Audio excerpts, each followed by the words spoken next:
Hello everyone, welcome to Minology, and today we are going to discuss about the Mainz Craig Rule 1966। तो craze rule start करने से पहले हमको थोड़ा पहले समझना पड़ेगा कि क्रेज क्या होता है। ठीक है, उसके लिए मैं आपको कुछ फोटोज दिखाता हूँ। ठीक है, आपको एक ओवरऑल आइडिया आ जाएगा कि क्रेज क्या होता है। चलिए शुरू करते हैं। इधर देखिए, बच्चे सब बैठ के इधर खाना खा रहे हैं।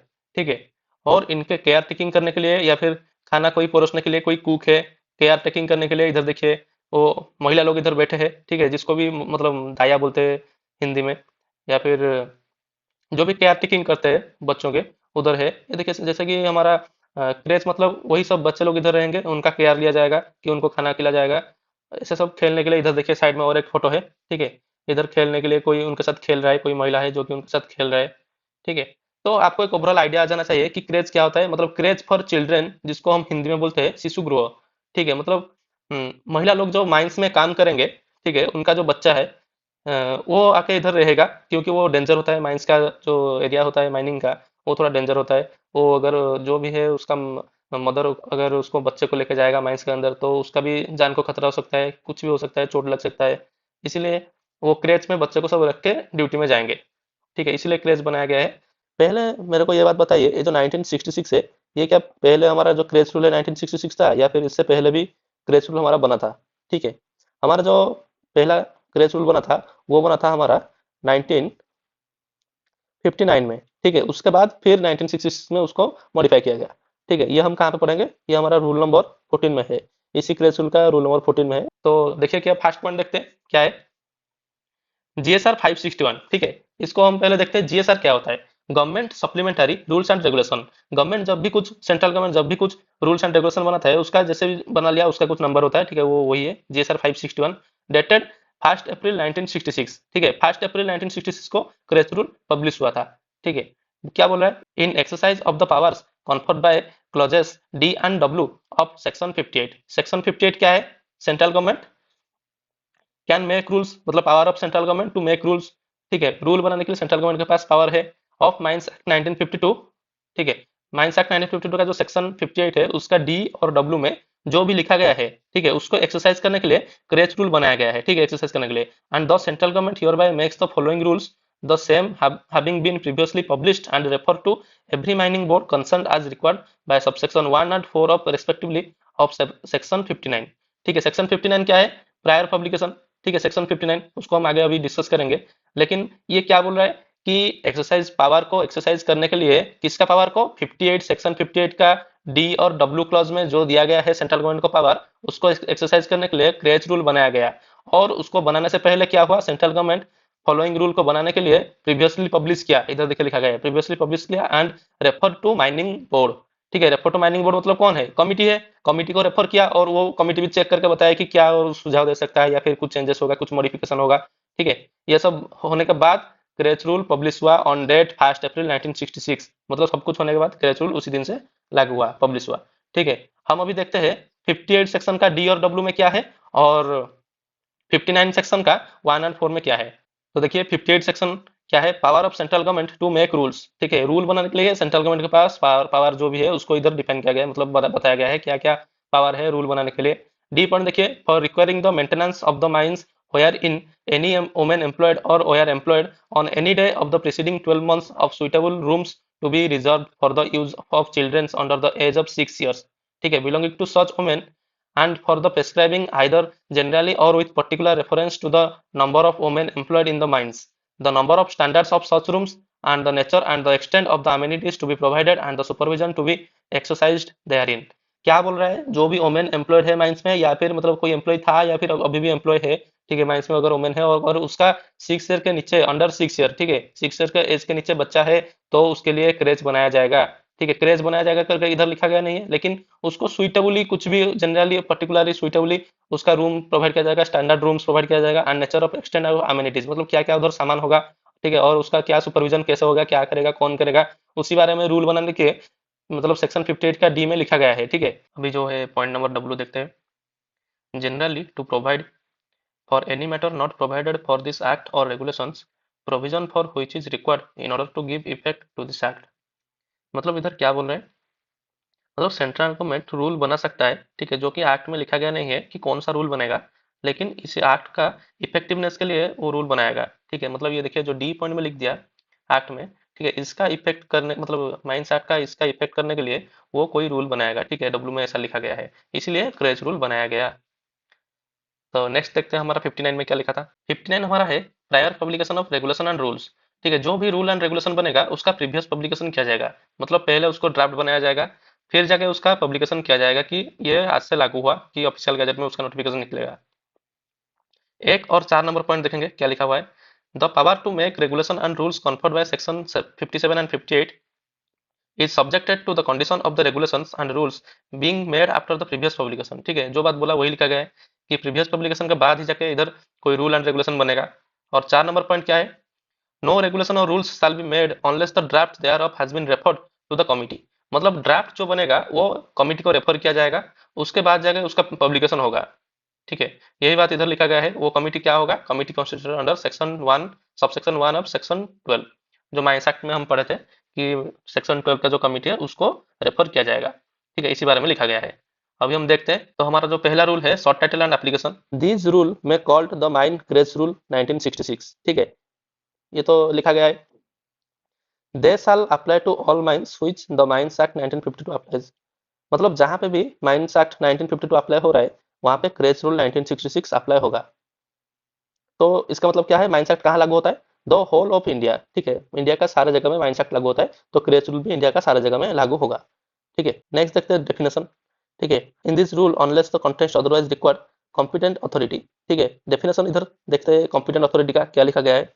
Competent authority means in respect of coal mines the coal mines welfare commissioner and in respect to other mines the chief inspector of mines। ठीक है, कॉम्पिटेंट अथॉरिटी एक डिफाइन किया गया है इस क्रेच रूल में, जो कि कोल माइंस के लिए कोल माइंस वेलफेयर कमिश्नर है, और अदर माइंस सारे और जितना माइंस रहेगा उनके लिए चीफ इंस्पेक्टर हमारा कॉम्पिटेंट अथॉरिटी है। कॉम्पिटेंट अथॉरिटी क्या करेंगे क्या नहीं वो आगे हम जाके डिस्कस करेंगे।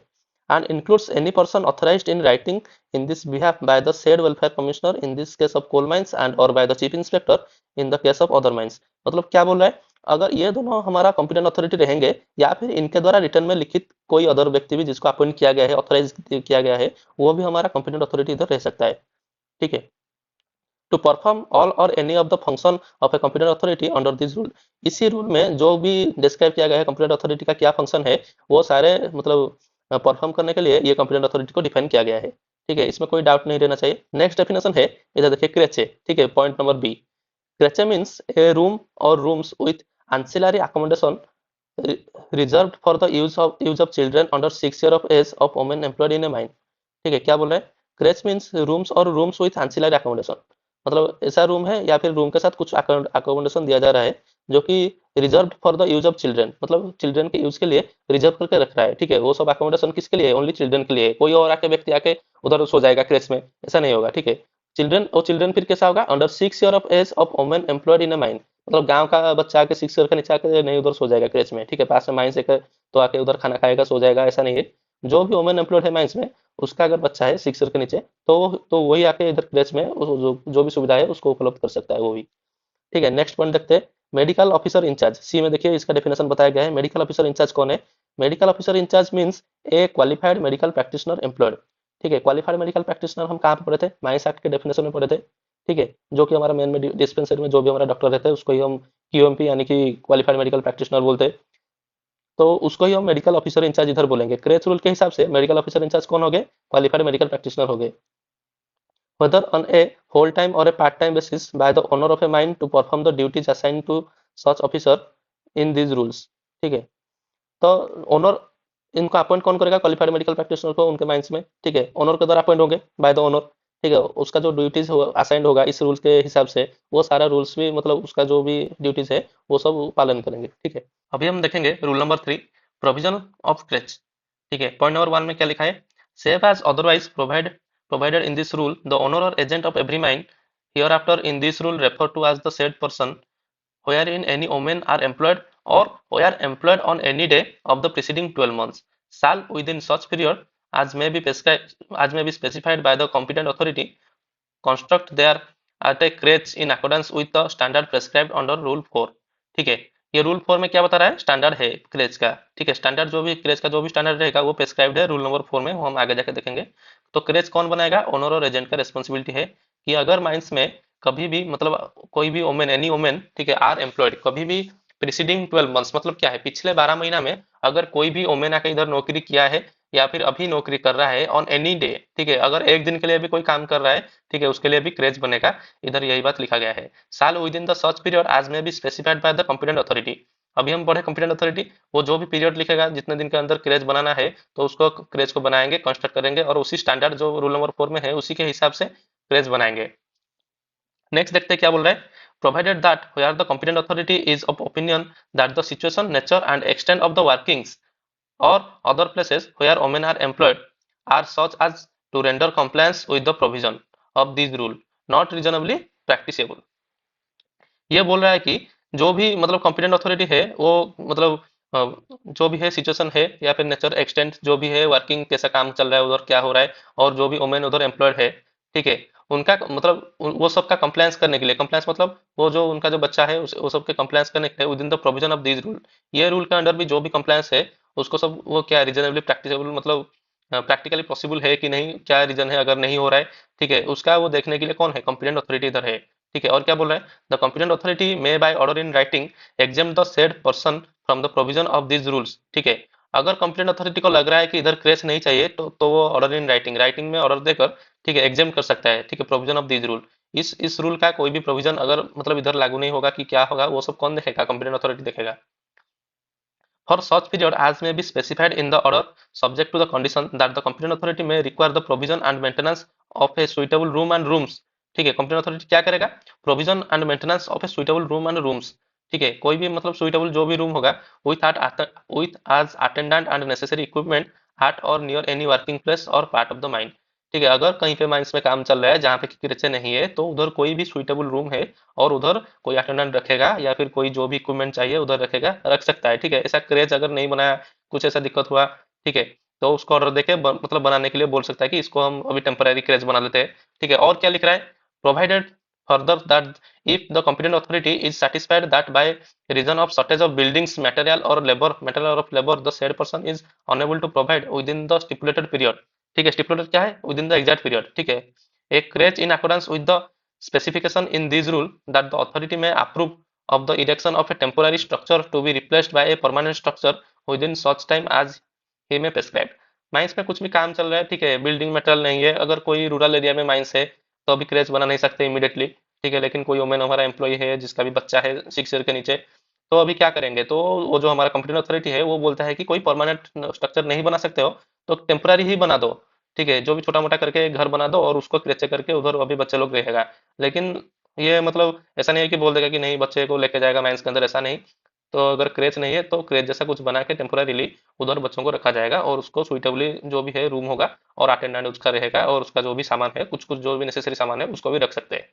फिर 2 नंबर पॉइंट में क्या बोलता है, if the competent authority is of opinion that the condition in any mine or part thereof are such as to render compliance with the said rule unnecessary, he may by order in writing and subject to such condition as he may specify therein exempt the mine from the provision of केचे।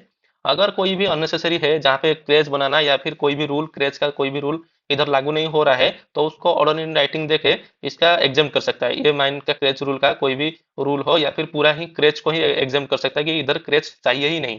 ठीक है, next देखते हैं। अभी देखेंगे point number 3 क्या बोल रहा है। If in any case the competent authority is satisfied that no inconvenience will be caused to the employees concerned if a single crèche is provided to service neighboring mines, he may authorize by order in writing the owner or agents of such mines to provide jointly a single crèche and on such condition as he may specify in order। ठीक है, अगर कोई बोल रहा है कि पास में 2 mines है पास में, तो उनका एक जॉइंटली बीच में एक क्रेच बना सकते हैं जो कि 2 माइन का बच्चों के लिए काम करेगा। ठीक है, 2 माइन का जो भी वुमेन एम्प्लॉय है, दोनों माइंस का उनका जो भी है बच्चा है 6 ईयर के नीचे, वो आके उस क्रेच में रह सकता है। ठीक है, अगर पास पास में कोई नेबरिंग माइंस है, ठीक है, पड़ोस वाले माइंस है, ठीक है, उसके लिए कोई जॉइंटली सिंगल क्रेच बना सकते हैं। ऑनर और एजेंट को वो क्या करेगा, ऑर्डर इन राइटिंग ऑर्डर भेजेगा कंप्लेंट अथॉरिटी। तो इधर पॉइंट नंबर 4 देखते हैं। On the production of a certificate from the Chief Inspector of Mines that the productive capacity of the mine will be exhausted within 3 years from the date of the certificate। ठीक है, तो क्या बोल रहा है, अगर एग्जॉस्टेड विद इन 3 ईयर, ठीक है, अगर कोई भी माइंस का प्रोडक्टिव कैपेसिटी, ठीक है, जो भी प्रोडक्शन हो रहा है या फिर आगे जाके माइंस बंद होने वाला है, या फिर माइंस का पूरा जिस पर लीज खत्म होने वाला है, ऐसा कुछ सिचुएशन है, तो उसका जो प्रोडक्टिव कैपेसिटी है वो आगे जाकर विद इन 3 इयर्स, 3 साल के अंदर वो पूरा मतलब गिर जाएगा, नीचे हो जाएगा, ठीक है, डिक्रीज हो जाएगा। तो उसी टाइम में क्या करेंगे, तो मतलब माइंस का जो ओनर और एजेंट है, कोई परमानेंट स्ट्रक्चर बना के, माइंस का मतलब परमानेंट स्ट्रक्चर कब बनता है, जबकि उसका यूज ज्यादा साल हो सके। अगर 3 साल के अंदर माइंस बंद होने वाला है तो परमानेंट स्ट्रक्चर बना के उसका लॉस ही होगा। तो इसीलिए क्या बोला है, अगर ऐसा होने वाला है सिचुएशन कि 3 साल में किसका भी कोई भी माइंस का प्रोडक्टिव कैपेसिटी बंद होने वाला है, मतलब गिरने वाला है, तो चीफ इंस्पेक्टर उसका एक सर्टिफिकेट कर देंगे, ठीक है, कि आगे जाके इसका प्रोडक्टिव कैपेसिटी बंद होगा। तब जाके कंप्लेंट अथॉरिटी क्या करेगा, complaint authority may on condition that the said person shall provide a temporary structure to serve the purpose of a creche. ठीक है, तो कंप्लेंट अथॉरिटी बोलेगा कि आप एक टेम्पररी स्ट्रक्चर बना दो ओनली क्रेच के लिए, बाकी पूरा डिटेली बनाना नहीं, मतलब जरूरत नहीं है, कोई टेम्पररी सा बना दो। ठीक है, and on such other condition as the competent authority deems fit, grant by order in writing exemption from the construction of a crèche in accordance with these rules। इस रूल के हिसाब से अगर कोई अदर सिचुएशन है, condition है, तो जो हमारा कॉम्पिटेंट अथॉरिटी है वो मतलब पूरा ही एग्जाम्पशन कर सकते हैं इस मतलब कोई भी कंस्ट्रक्शन ऑफ क्रेच को पूरा एग्जाम्पशन कर देंगे कि इधर क्रेच बनाना जरूरत ही नहीं है। ठीक है, 5 नंबर पॉइंट देखते हैं। Subject to such relaxations as may be considered necessary by the competent authority, the provision of Rule 5 to 13 shall also apply to every room and rooms provided under the first proviso to sub-rule 1 and every temporary structure provided under the second proviso of sub-rule 1 and under sub rule 4। ठीक है, सब rule 4 और सब rule 1 के अंदर जो भी temporary structure होगा वो क्या बोल रहे हैं, 5 to 13। ठीक है, जो स्टैंडर्ड है अभी रूल का आगे हम पढ़ेंगे ही। ठीक है, 5 to 13 का जो भी रूल है वो सारे उधर एप्लीकेबल होगा। ठीक है, 4 नंबर जो है हमारा स्टैंडर्ड ऑफ क्रेचे है, क्या स्टैंडर्ड रहेगा, स्टैंडर्ड में आप मतलब कम ज्यादा कर सकते हो, लेकिन जो भी उसका रूल रेगुलेशन है, ठीक है, कैसे इंस्पेक्शन होगा, कौन सा फॉर्म मेंटेन होगा, कौन सा शेड्यूल होगा, ठीक है, क्या है वो सब पूरा मतलब पालन किया जाएगा, उसमें कोई भी व्यतिक्रम नहीं होना चाहिए। ठीक है, रूल 5 to 13 इसको याद रखिए, ये क्वेश्चन आ सकता है। नेक्स्ट अभी देखेंगे स्टैंडर्ड्स फॉर क्रेचे, क्या है, क्या स्टैंडर्ड है देखते हैं। Point number 1, there shall be 4 type of creche, ठीक है, according to the number of women employed, namely type A, B, C and D. ठीक है, मतलब जो भी वोमेन हमारा माइंस में एम्प्लॉय है उसके उसका जो काउंटिंग है नंबर है उसके हिसाब से क्रेच को 4 टाइप में डिवाइड किया गया है। ठीक है, ए, बी, सी, डी, उसको हम आगे जाके देखेंगे क्या है 4 टाइप।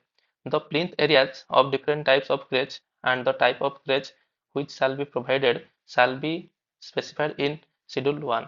ठीक है, शेड्यूल आई जो भी है हमारा इधर क्या बोल रहा है, प्लिंथ एरियाज सबका, सब ए, बी, सी, डी 4 टाइप का क्रेच है, उसका जो प्लिंथ एरियाज है वो कहाँ पे स्पेसिफाई किया गया है, शेड्यूल आई में। ठीक है, शेड्यूल आई हम आगे जाके देखेंगे, और प्लिंथ एरिया भी उसी टाइम में देखेंगे कि क्या होता है प्लिंथ एरिया। ठीक है, एंड 3 नंबर पॉइंट क्या है, every creche shall confirm the following standards, it shall be content in one building built of bricks and mortar. ठीक है, adequately lighted and properly ventilated, ventilation अच्छा होगा, लाइट अच्छा होगा। ठीक है, ब्रिक और मोर्टार जैसे भी कंस्ट्रक्शन होता है, हमारा जो भी घर है, ईंटों का घर है, ईंटा का घर बनेगा, मिट्टी विट्टी का नहीं बना देगा कोई भी माइंस में, नहीं तो गिर जाएगा बच्चों के ऊपर।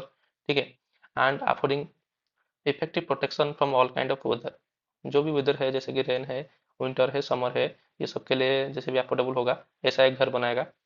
Provided that with the previous permission in writing of the competent authority it may be built of any other material which the said authority may approve.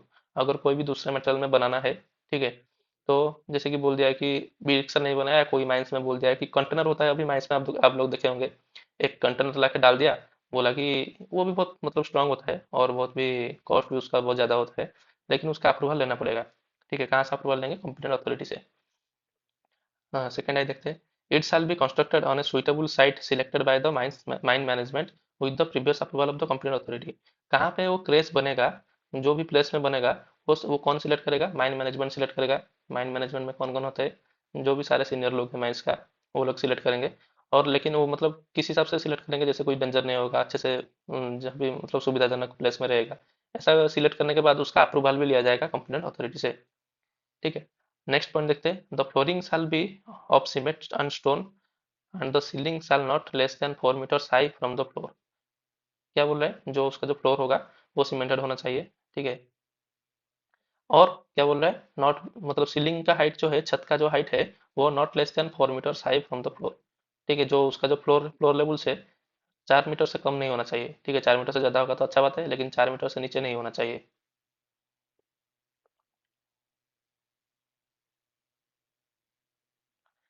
Next देखते हैं IV. The interior walls will be lime washed once in 6 month. 6 महीने के एक बार उसका जो interior wall है उसको जो लाइम वाश्ड मतलब क्या है, चूना चूना मारेंगे, ठीक है। चूना मतलब समझ रहे हैं, जो होता है एक कलर आता है। तो अभी तो वो थोड़ा प्रीमियम वाला कलर आ रहा है एशियन पेंट का, लेकिन पहले थोड़ा जब माइंस एक्ट या माइंस रूल जब 1966 में बना था तब कलर के हिसाब से ओनली वही था। लाइम वाश्ड को जो पाउडर फॉर्म में होता है उसको पानी में मिला के लगाते हैं, उसको लाइम वाश्ड बोलते हैं। And the wood work shall be painted और वार्निश्ड वंस इन एवरी 3 इयर्स, ठीक है। जो वुड वर्क है मतलब जो डोर्स है विंडोज है, अगर वुड का बना हुआ है वो भी पेंट किया जाएगा, और वार्निश मतलब उसको थोड़ा अच्छे से साफ सफाई किया जाएगा, ठीक है। वंस इन एवरी 3 इयर्स, 3 साल में एक बार उसको कलर करा किया जाएगा और उसका सफाई किया जाएगा, ठीक है। बी पॉइंट क्या है, it shall be maintained in a clean and sanitary condition to the satisfaction of the inspection staff, ठीक है। जैसे भी इंस्पेक्शन में कोई आएगा, को कौन इंस्पेक्शन करेगा उसको हम आगे जाके देखेंगे, लेकिन जो भी इंस्पेक्शन करने आएगा स्टाफ, उसका जैसे भी मेंटेन होगा, क्लीन एंड सैनिटरी कंडीशन होगा। ऐसा नहीं है कि पूरा कचरा करके रखा है क्रेच को, ऐसा नहीं। मतलब बच्चे लोग उधर रहेंगे तो हाइजीन मेंटेन होना चाहिए, और पूरा इंस्पेक्शन के लिए जो भी सेटिस्फैक्टरी होना चाहिए। Provided that the competent authority may permit variations in the standards specified in the clauses I and triple I and IV having regard to local condition, ठीक है। ट्रिपल आई एंड आई भी क्या है, और colouring वाला, और जो lime wash का बात में बोल रहा है, ठीक है।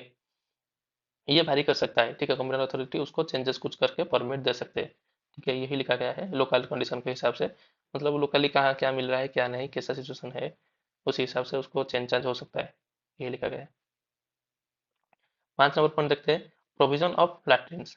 There shall be provided one latrine in each A B and C type of creche and two latrines in each D type of creche, ठीक है।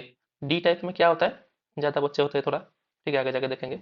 लेकिन इसीलिए ए बी सी में एक लैट्रिन से काम हो जाएगा, तो फिर डी टाइप में दो लैट्रिन चाहिए, ठीक है। Provided that A separate latrine और commode shall also be provided in all type of crèche whether considered necessary by the competent authority for the use of children affected by any infection disease। Infection disease क्या है, जैसे कि stool infection वगैरह होता है, diarrhoea वगैरह होता है, अगर उसी लैट्रिन को सब सारे बच्चे यूज करेंगे तो उनको भी हो सकता है। इसीलिए क्या बोल रहा है, इन्फेक्शन जो भी बच्चे जिसको भी होगा कुछ डिजीज होगा, वो जो दूसरा वाला लैट्रिन यूज करेगा, बाकी जो कॉमन रहेगा सबके लिए रहेगा। तो इधर मैं थोड़ा आपको समझाना चाहूंगा। A B C D, point number 1 के हिसाब से इधर रहेगा एक लैट्रिन, बी में भी एक, सी में भी एक, और डी टाइप में दो रहेगा। अगर कोई बोल देगा कि इन्फेक्शन डिजीज वाले बच्चे हैं, ठीक है, A type B type C type या फिर डी टाइप में, तो टोटल कितना लैट्रिन रहेगा ऐसा क्वेश्चन पूछ लेगा। तो क्या होगा, इन्फेक्शन डिजीज के लिए एक लैट्रिन, इसमें भी एक, इसमें भी एक एक्स्ट्रा, इसमें भी एक एक्स्ट्रा। तो इसको याद रखिए, जो डी वाला है वो हो गया 3, बाकी सब में दो रहेगा, ठीक है। एक फॉर कॉमन यूज और दूसरा फॉर इन्फेक्शन बच्चों के लिए, ठीक है। इसको थोड़ा याद रखिए, ये डी वाला ये थोड़ा कंफ्यूजन करेगा एग्जाम में। पॉइंट नंबर 2 देखते हैं, the latrine shall be kept in a sanitary condition to the satisfaction of the inspection staff, ठीक है। इंस्पेक्शन स्टाफ उसका आके इंस्पेक्शन करेगा तो सैनिटरी कंडीशन उसका अच्छा रहना चाहिए। The competent authority may permit variation in the standards specified in sub rule 1 having regard to local condition, ठीक है। जो भी पॉइंट नंबर 1 में जो भी बोला गया है उसको कॉम्पिटेंट अथॉरिटी उसमें वेरिएशन ला सकते हैं, ठीक है, लोकल कंडीशन को देखकर, ठीक है। 6 नंबर रूल देखते हैं, प्रोविजन ऑफ बाथरूम्स, कैसा बाथरूम रहेगा। In every creche there shall be provided a closed bathroom with separate space for washing and drying soiled clothes or bed linen. तो वो बोल रहा है कि जो भी बाथरूम रहेगा वो क्लोज रहना चाहिए, ठीक है। सेपरेट स्पेस उसका होना चाहिए वॉशिंग के लिए, मतलब कपड़ा धोने के लिए और सुखाने के लिए, ठीक है, वो क्लॉथेस को, और बेड लाइलन को, मतलब बेड में जो पड़ेगा लाइलन, मतलब बेडशीट वगैरह जो भी बेड में पड़ेगा उसको सुखाने के लिए धोने के लिए सेपरेट स्पेस होना चाहिए। The bathroom shall be equipped either with a sink or machinery tubs, ठीक है। मशीनरी मतलब वही जो सीमेंट का जो टॉप जैसा मतलब बनाते हैं पहले कि पानी रखने के लिए, ठीक है। कोई सिंक रहेगा या फिर कोई मशीनरी टॉब रहेगा। The quantity of water to be provided shall be on a scale of at least 15 liters per child attending the crèche। अगर क्रेच में दो बच्चा आ रहा है तो 30 लीटर होगा, एक बच्चे के लिए एटलीस्ट 15, 15 से ज्यादा हो सकता है लेकिन कम नहीं होना चाहिए, यही बोल रहा है। The competent authority may permit variation in the standard specified in sub rule 1 having regard to local condition, ठीक है, लोकल कंडीशन को देख के 1 नंबर पॉइंट में जो बोला गया है उसको उसमें वेरिएशन या फिर चेंजेस ला सकते हैं कॉम्पिटेंट अथॉरिटी। नेक्स्ट देखते हैं 7 number point, amenities to be provided at crèche, मतलब क्या क्या सामान रहेगा क्रेच में, उसमें हम पढ़ेंगे अभी। पॉइंट नंबर 1 में क्या है, medicine for first aid, cradles, cots, bed, linen, bedding, feeding बोतल, ठीक है, cooking utensils, toys, furniture and other equipment for the use of children shall be maintained at each crèche on the scale specified in schedule 2। Schedule 2 में बोल रहा है कि amenities क्या क्या रहेगा, इसमें से जो जो इंपॉर्टेंट है इसको याद रखिए। फास्ट एड है, जैसे कि फास्ट एड में क्या क्या रहेगा बच्चों के लिए, वो कहाँ पे लिखा गया है, शेड्यूल 2 में। उसके साथ बहुत सारे हैं, हम आगे जाके शेड्यूल में देखेंगे, ठीक है, उसमें क्या क्या है। 2 नंबर पॉइंट देखिए, a supply of cool and wholesome drinking water shall be provided for each crèche on a scale of at least 2 litre for child attending the creche. मतलब नहाने के लिए तो 15 लीटर पानी था, अभी पीने के लिए पर पर्सन को एटलीस्ट 2 लीटर पानी चाहिए, ऐसा लिखा गया है। 3 नंबर पॉइंट क्या है, milk and diet for children attending the creche and clean clothes for the creche staff shall be supplied on a scale specified in schedule 3।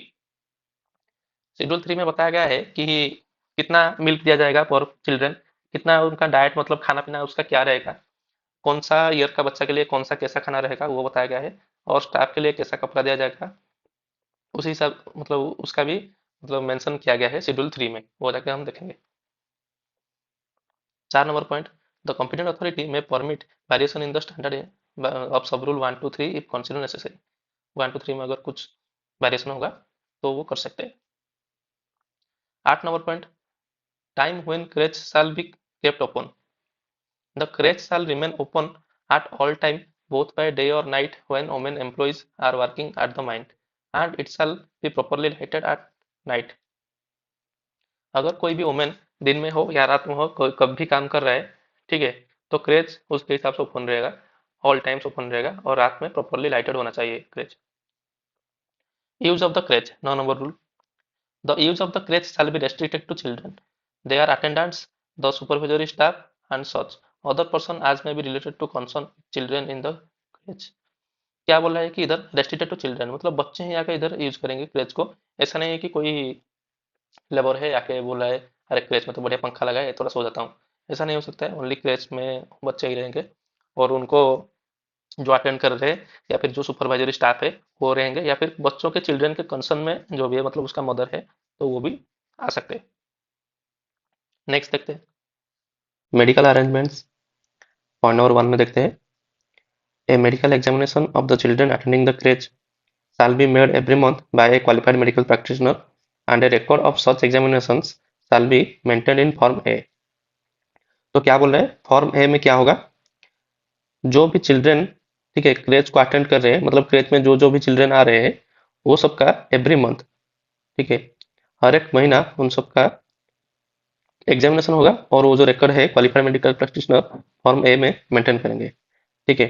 Point number 2, a medical examination of the nursing mothers attending the creche shall be made once in every 2 months by qualified medical practitioner, ठीक है, जो भी women जो भी nursing mother काम कर रहे हैं क्रेच में, ठीक है, उन सबका भी एवरी 2 मंथ में एक बार मेडिकल चेकअप होगा, ठीक है। When examination is conducted by a male doctor it shall be made in the presence of the creche nurse. क्या बोल रहा है इधर, जो भी नर्सिंग मदर्स का जो भी एग्जामिनेशन लेगा या फिर जो भी उनका टेस्टिंग करेगा वो क्वालिफाइड मेडिकल मेडिकल प्रैक्टिशनर एक वोमेन होना चाहिए, प्रिफरेबली ए वोमेन। अगर ये वोमेन नहीं होता है, अगर ये examination conducted by a male doctor, अगर मेल डॉक्टर के द्वारा एग्जामिनेशन लिया जाता है then it shall be in the presence of the creche nurse, ठीक है, क्रेच नर्स उधर जैसे भी करके प्रेजेंट रहेगा, ठीक है। Record of such examination shall be maintain in form B, ठीक है। फॉर्म ए में क्या था, बच्चों का था, बी में क्या हुआ, नर्सिंग मदर्स का हुआ, ठीक है।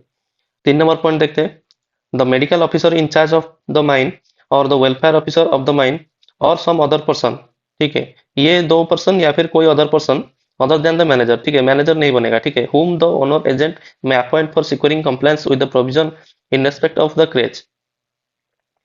कोई मेडिकल ऑफिसर इंचार्ज या फिर welfare officer of the mine, ये दोनों या फिर कोई अदर पर्सन को ओनर और एजेंट अपॉइंट कर सकते हैं, ठीक है, लेकिन मैनेजर नहीं होगा। कौन सा पोस्ट में अपॉइंट करेंगे, hereinafter in this rule called the officer in charge creche. ये ऑफिसर इंचार्ज का पोस्ट दे सकते हैं, जो कि रेस्पॉन्सिबल रहेगा, shall be responsible for general supervision of creche. Next point देखते हैं, rule number 11, provision of staff. मतलब क्रेच में कितना स्टाफ रहेंगे, ठीक है, और कौन सा स्टाफ रहेंगे, उसके बारे में डिस्कस करेंगे। पॉइंट नंबर 1 में क्या लिखा हुआ है, the owner agent of a mine shall employ at every crèche staff on scale described in Schedule IB। मतलब ओनर और एजेंट माइंस का जो भी स्टाफ रखेंगे क्रेच का, वो कहाँ पे प्रेस्क्राइब किया गया है, शेड्यूल आईबी में। शेड्यूल आईबी क्या है, आगे जाके देखेंगे। नेक्स्ट देखते हैं, provided that only such women as have successfully undergone training as a creche nurse at an institution approved by central government shall be eligible for appointment as a creche in charge. मतलब क्या बोल रहे हैं, जो creche in charge हमारा बनेंगे इधर, तो वो जो ट्रेनिंग लिए होंगे, जो अभी हमारा क्रेच क्रेच नर्स है, वो जो ट्रेनिंग लिए होंगे, वो जो उनका जो इंस्टीट्यूशन होगा वो अप्रूव होगा सेंट्रल गवर्नमेंट से, ठीक है। प्राइवेट इंस्टीट्यूशन से लेने से नहीं होगा, क्योंकि कोई फर्जी सर्टिफिकेट वगैरह भी दिखा सकता है, इसीलिए लिखा गया है। ये नेक्स्ट पॉइंट है, ये क्रेच हमारा पब्लिश होने का पहले का कुछ लिखा गया है, ठीक है, इसीलिए इसको काट दिया गया है। फिर भी बता देता हूँ एक बार पढ़ के। Provided further that in the case of a woman in employment on the 1st June 1963 as crèche in charge in a mine, this provision may be relaxed with the approval of the competent authority, subject to such condition as may be specified। मतलब ये तो लिख दिया इधर 1966 में कि training लेना चाहिए, वो भी सेंट्रल गवर्नमेंट का इंस्टीट्यूशन से, लेकिन ये जो प्रोविजन है ये भी एग्जेम्प्ट हो सकता है, ठीक है, इसको भी रिलैक्स दे सकता है। कौन दे सकता है, कॉम्पिटेंट अथॉरिटी। अगर जो वुमेन एम्प्लॉयमेंट मतलब कब हुआ होगा, 1 जून 1963 को होगा, ठीक है, आज ए क्रेच इंचार्ज। नेक्स्ट देखते हैं 2 नंबर को, where by reason of temporary absence, illness और any other similar cause the full-time crèche in charge is unable to perform her duties, the owner, agent or officer in charge crèche of a mine shall authorize in writing anyone whom he consider competent to act in her place।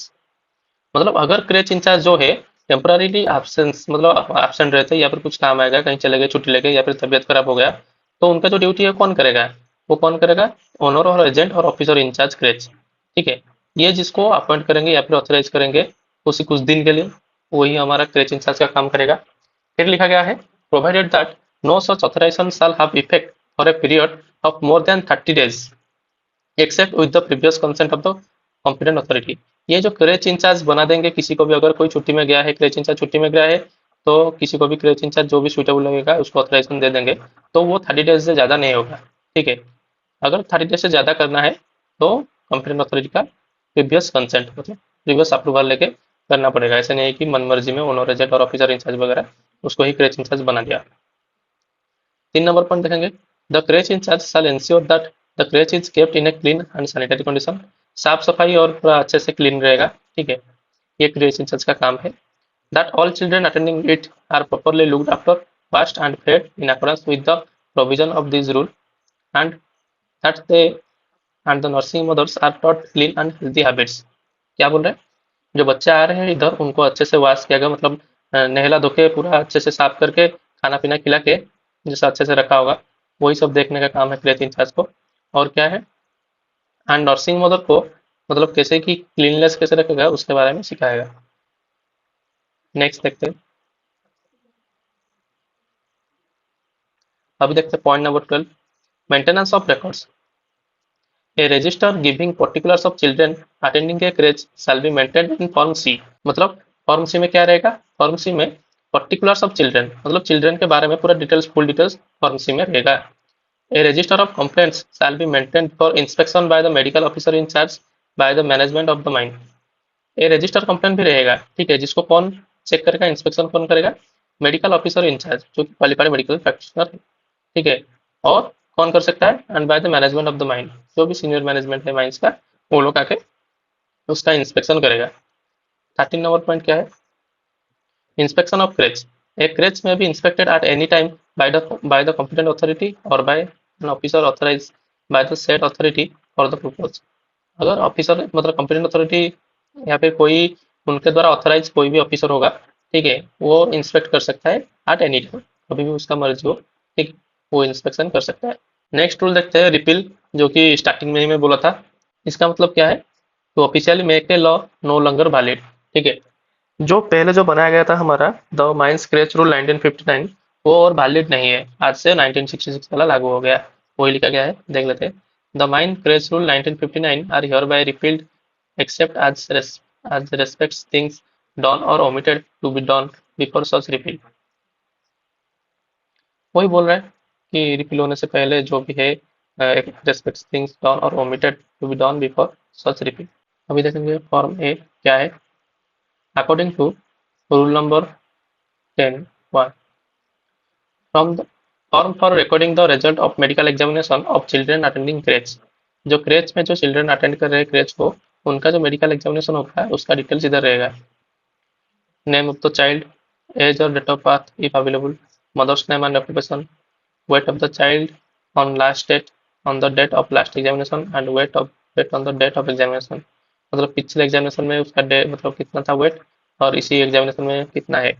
Disease और abnormality found if any. ठीक है, treatment suggested if any, अगर कोई treatment suggest करना हो तो qualified medical practitioner suggest कर सकते हैं। नेक्स्ट देखेंगे form B. According to sub rule 2 of rule number 10, form for recording the result of medical examination of nursing mothers. Nursing mother का भी जो मेडिकल एग्जामिनेशन होगा 2 महीने में एक बार, उसका भी डिटेल्स इसमें रहेगा। Name of the women and occupation, ठीक है, जिसका एग्जामिनेशन हो रहा है, उसका एज कितना है, वेट कितना है लास्ट एग्जामिनेशन में, वेट कितना है अभी जो डेट ऑफ एग्जामिनेशन कितना है, डिजीज और abnormality if any found if any. ठीक है, अगर कुछ भी डिजीज है, ट्रीटमेंट कुछ चाहिए, तो उसको भी रिकमेंड कर सकते हैं qualified medical practitioner. Form C क्या है? According to sub rule 1 of rule number 12, form for recording the particulars of children attending the creche. मतलब डेट ऑफ एडमिशन, कब क्रेच में एडमिशन लिया, name of the child with mother's full name and occupation, बच्चों का नाम, माँ का नाम और क्या ऑक्यूपेशन है, लड़की है लड़का, कितना एज है, date of the month attendance to be mark इस डे। ठीक है, मतलब रोज पूरा अटेंडेंस, ये पूरा जो फॉर्म है वो रोज मेंटेन किया जाएगा, और उसका जो अटेंडेंस है कब आया किस दिन आया वो इधर लिखा जाएगा। ठीक है, ठीक है। अभी हम देखेंगे शेड्यूल 1। शेड्यूल 1 या फिर शेड्यूल आई जो भी बोले आप, उसमें देखते हैं क्या क्या है। रूल नंबर कहाँ पे था? सब रूल 1 ऑफ रूल नंबर 4। ठीक है, वहां पे लिखा गया था कि स्टैंडर्ड ऑफ क्रेचे में ए बी सी डी जो भी टाइप है उसका क्या स्टैंडर्ड रहेगा, वो उधर डिफाइन किया गया है शेड्यूल 1 में। तो पहले देख लेते हैं टेबल में क्या क्या है, फिर इसको समझेंगे। फर्स्ट लिखा गया है number of women currently employed और were employed on any day of preceding 12 months whichever is greater. मतलब क्या बोल रहा है? करंटली एम्प्लॉयड, अभी कितना वुमेन काम कर रहे हैं, या फिर प्रीसीडिंग 12 मंथ में कितना वुमेन एम्प्लॉयड थे, उन दोनों में से जिसका नंबर ग्रेटर है उस हिसाब से क्रेच का स्टैंडर्ड मेंटेन होगा। नीचे देखिए कोल माइंस के लिए है, और इधर है अदर माइंस। ठीक है, जो कि अदर देन कोल माइंस है। नोटेशन है ए बी सी डी, कौन सा क्रेच बोलेंगे। और इधर लिखा गया है minimum plinth area in square metre. ठीक है, प्लिंथ एरिया क्या हुआ? आप सब लोग के प्लिंथ वाला वर्ड कोई सुना होगा, कोई सुना नहीं होगा।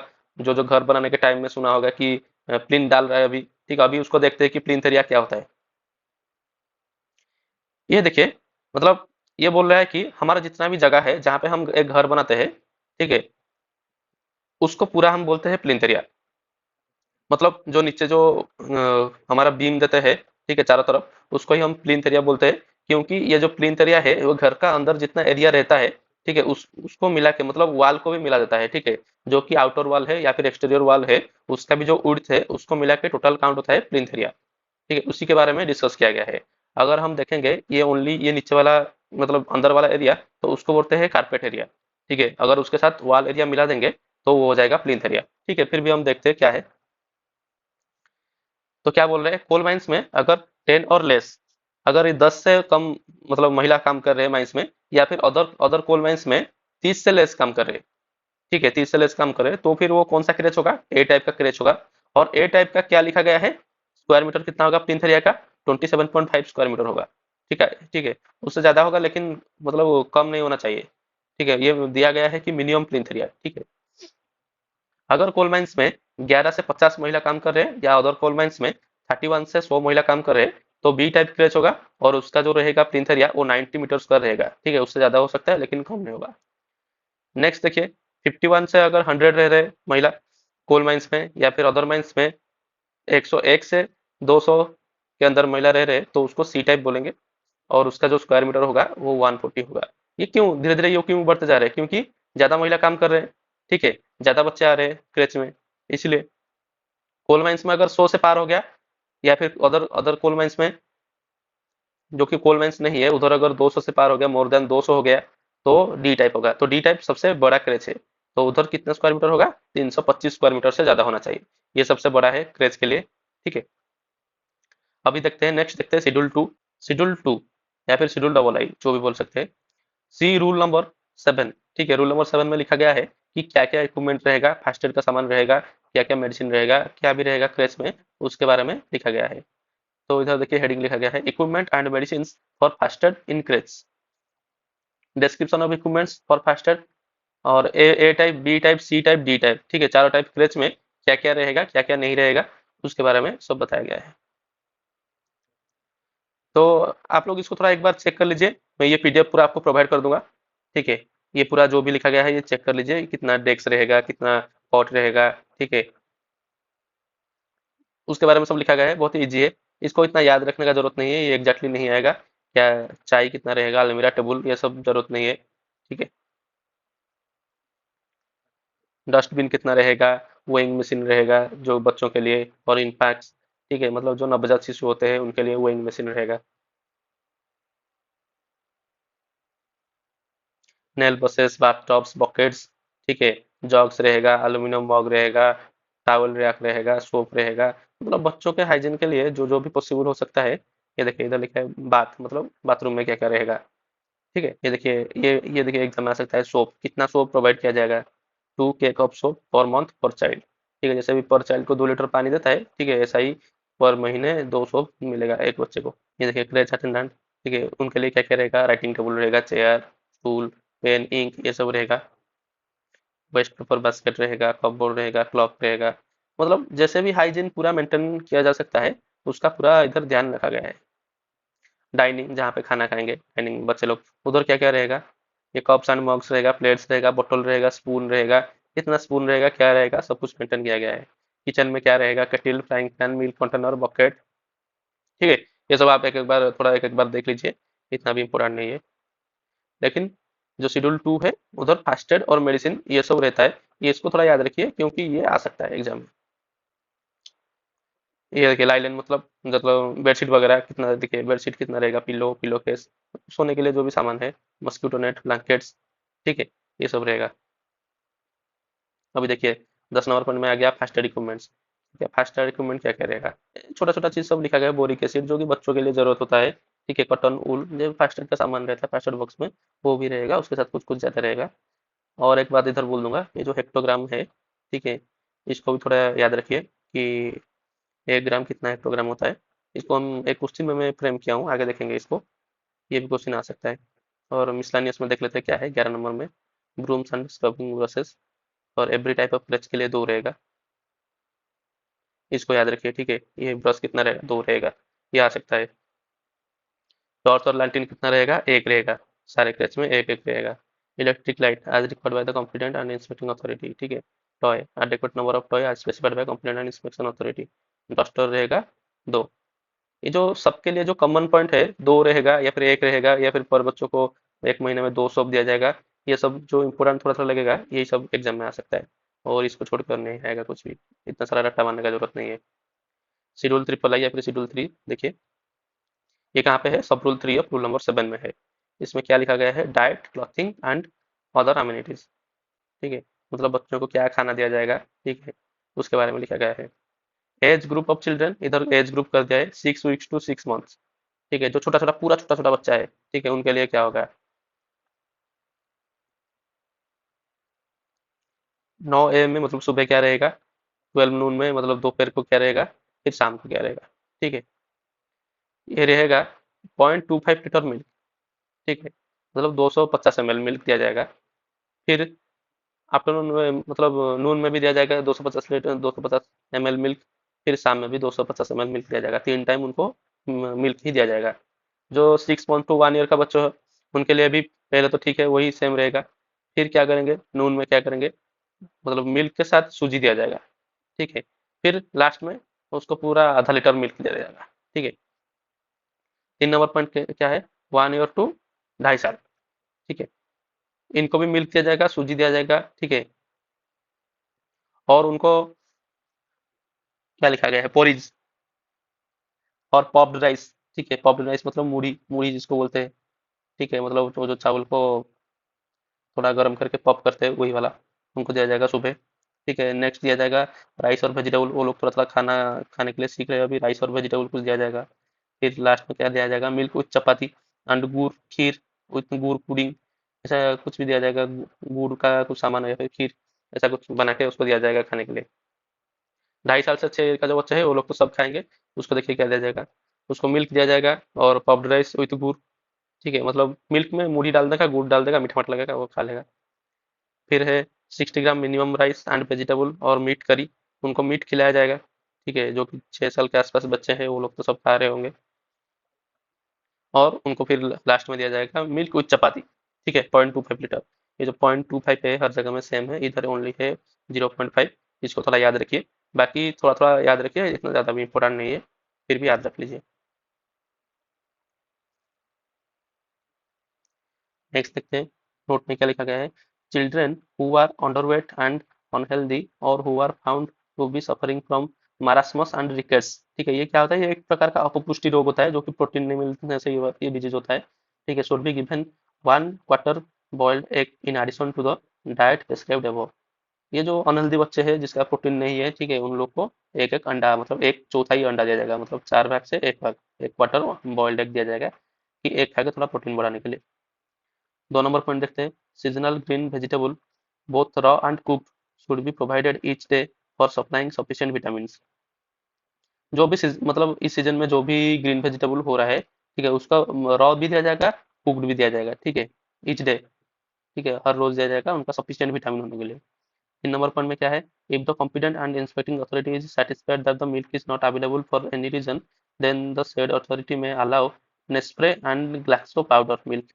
ठीक है, मतलब ये क्या होता है, नेस्प्रे क्या होता है, अमूल जैसा होता है जो कि बच्चों को खिलाया जाता है। अभी जो लैक्टोजन आ गया है वही है। ठीक है, prepared according to the deduction in the alternative, the said authority may also allow the use of germinated grain in place of milk for children or the age group of 2.5 साल से 6 साल। The quantity of germinated grains as a substitute of milk should be 0.1 kilo, मतलब 100 gram, 100 gram से 250 gram, with 250 gram milk, 250 ml milk. ठीक है, वही लिखा गया है, इसको थोड़ा थोड़ा आप पढ़िए, इसको याद रखिए, ऐसा कोई इतना भी इम्पोर्टेंट नहीं है कि अगर कोई कंप्यूटर अथॉरिटी देखता है तो उनको क्या क्या दिया जाएगा बच्चों को, जर्मिनेटेड ग्रेन दिया जाएगा कि क्या दिया जाएगा। ये ये देखिए, ये इंपॉर्टेंट है, uniform, uniform for creche staff. ठीक है, जो क्रेच इंचार्ज रहेगा उनका क्या यूनिफॉर्म रहेगा, मतलब क्या उनको क्या प्रोवाइड किया जाएगा। ठीक है, उनका यूनिफॉर्म तो रहेगा, आप इन पढ़ने से पता चल जाएगा, लेकिन उनको क्या प्रोवाइड किया जाएगा यूनिफॉर्म, उसके लिए लिखा गया है। क्रेच इंचार्ज को 4 cotton white sari with red border दिया जाएगा। ठीक है, और क्या दिया जाएगा, 2 नंबर पॉइंट में 4 white blouses of long cloth. Long cloth मतलब हाथ पूरा लंबा होगा। ठीक है, और white petticoats end of long cloth. ठीक है, पेटीकोट्स मतलब जो कि साड़ी के अंदर पहनते हैं वो वाला। ठीक है, वो भी उनको प्रोवाइड किया जाएगा। आया देखिए, आया के लिए क्या दिया जाएगा, 4 cotton white saris with black border, इसका रेड था, इसका ब्लैक बॉर्डर है। ठीक है, 4 white blouse width of long cloth and 4 white petticoats of long cloth and 6 white aprons of cloth. वो मतलब वो आया है ना, उनका महिला हो जाएगा तो उसको एप्रॉन चाहिए, वो बच्चों को कहीं पे खाना खिलाएगी, कहीं पे ना, मतलब नहलाने के लिए ले जाएगी। ठीक है, उनको इसलिए उसको एप्रॉन चाहिए आया को। कुक कुक जो कुक करेगा उसके लिए क्या चाहिए, 6 white aprons of long cloth and 6 white caps of long cloth. इनको ओनली कैप एंड एप्रॉन दिया जाएगा और वो अपना जो साड़ी है या फिर जो भी ड्रेस है वो पहन के आएंगे घर से ही। ये 1 साल में दिया जाएगा, इतना ही, इसी ऐसा ही लिखा गया है। शेड्यूल आई भी देखते हैं, 4 नंबर शेड्यूल। ये कहाँ पे है, 11 रूल में है। ठीक है, स्टाफ इन क्रेच, कितना स्टाफ रहेंगे। ठीक है, क्रेच इंचार्ज कितना रहेगा, ए टाइप में एक रहेगा, बी टाइप में एक रहेगा, सी टाइप में एक रहेगा, डी टाइप में एक रहेगा। क्रेच इंचार्ज हर टाइप में एक ही रहेंगे। आया कितना रहेगा, ये रहेगा ए टाइप और बी टाइप में। आया कम कुक, मतलब जो आया रहेगा वो भी संभालेगा, रसोई संभालेगा या फिर कुक करके खाना खिलाएगा। ठीक है, ये दोनों का काम एक करेगा। ठीक है, ए टाइप बी टाइप में मतलब कम खाना बनाना होता है, कम बच्चे होते हैं, इसलिए ए टाइप में ऐसा लिखा गया है। और सी टाइप में क्या लिखा गया है, सी टाइप क्रेच में एक आया रहेगा, और नीचे देखिए वुमेन कुक, इधर देखिए कुक वाला इधर नहीं है इधर, लेकिन एक कुक है, एक आया एक कुक सी टाइप में। और डी टाइप में क्या है, दो आया, बहुत सारे बच्चे हैं, दो आया एक कुक रहेगा। स्वीपर कितना रहेगा, वन रहेगा पार्ट टाइम। ठीक है, मतलब पार्ट टाइम मतलब कभी कभी काम करेगा। ठीक है, और बाकी सब में एक टाइप रहेंगे, परमानेंट रहेंगे स्वीपर। उसके बारे में लिखा गया है। नेक्स्ट, ये जो भी हम देखे उसको थोड़ा रिकल करते हैं, जैसे कि हम सबको थोड़ा याद रह जाए। तो हमारा क्रेज का फॉर्म्स था, कितना फॉर्म्स था, तीन फॉर्म्स था, ए बी सी। तो ए फॉर्म में देखिए क्या था, for recording the result of medical examination of children attending the craze. ठीक है, फॉर्म में क्यों यूज होता है, मेडिकल एग्जामिनेशन होता है किसका, चिल्ड्रन का होता है, तो उसको इसमें फॉर्म में लिखा जाता है। फॉर्म बी में क्या होता है, for recording the result of medical examination of nursing mothers, nursing mothers का जो भी मेडिकल एग्जामिनेशन होता है उनका जो रिजल्ट होता है, फॉर्म बी में लिखा जाता है। और फॉर्म सी में क्या होता है, for recording the particulars of children attending the craze. ठीक है, जो जो भी चिल्ड्रन आ रहा है अटेंड करने के लिए क्रेज को, उनका फॉर्म सी में मेंटेन रहता है। क्रेज शेड्यूल देखते हैं, कितना शेड्यूल होता है, चार शेड्यूल होता है, अभी पढ़े। शेड्यूल वन में क्या है, standard of creche A B C D type का होता है, कितना वुमेन काम करने से कितना प्रिंथेरिया होगा, वो वाला लिखा गया है। शेड्यूल टू में क्या है, equipment and medicine for first aid in creche, first aid का क्या क्या सामान है और हर जगह में कहाँ का कहाँ कितना सामान रहेगा, कितना साबुन दिया जाएगा, उसके बारे में डिस्क्राइब है शेड्यूल टू में। शेड्यूल थ्री में देखिए क्या है, diet clothing and other amenities. ठीक है, क्या क्या खाना खिलाया जाएगा और क्या क्या क्लॉथिंग दिया जाएगा जो हमारा स्टाफ है क्रेच का। शेड्यूल आईबी में क्या है, स्टाफ इन क्रेच है, मतलब हमारा जो क्रेच रहता है A B C D type का, उनमें क्या क्या मतलब पोजीशन का मतलब क्या क्या स्टाफ रहेगा। ठीक है, उनके डिफाइन किया गया है। ठीक है, so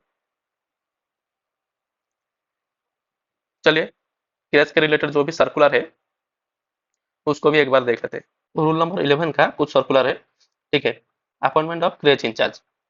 under the provision of rule 11 of Mines Scratch Rule 1966, only women who have undergone training as scratch nurse in institute approved by central government are eligible for appointment as scratch in charge. And I am to inform you that women trained in general nursing and midwifery are eligible for appointment as scratch in charge. मतलब ये circular में क्या बोल रहा है, जो हमारा chief inspector या फिर डीजीएमएस है क्या बोल रहा है कि जो भी ओमेन होगा जो कि जनरल नर्सिंग एंड मिडवाइफरी, ठीक है, ये जो ट्रेनिंग लिया होगा उसको वो ही एलिजिबल होगा क्रेच नर्स के लिए। ये वाला जो वार्ड है रेड कलर में दिया गया है, जनरल नर्सिंग एंड मिडवाइफरी, इसको याद रखिए, ये क्वेश्चन में पूछ सकता है। ये सर्कुलर कब निकला था, 34 ऑफ 1972। ठीक है, नीचे वाला क्या है, competent authority under mines creche rule. ठीक है, ये कॉम्पिटेंट अथॉरिटी के लिए है, ये इतना इंपॉर्टेंट नहीं है, ये थोड़ा आप एक बार पढ़ लीजिए। ठीक है, thank you all and thank you for watching the video. Please share कीजिए, लाइक कीजिए, कमेंट कीजिए, और मिलते हैं नेक्स्ट वीडियो में। Thank you all.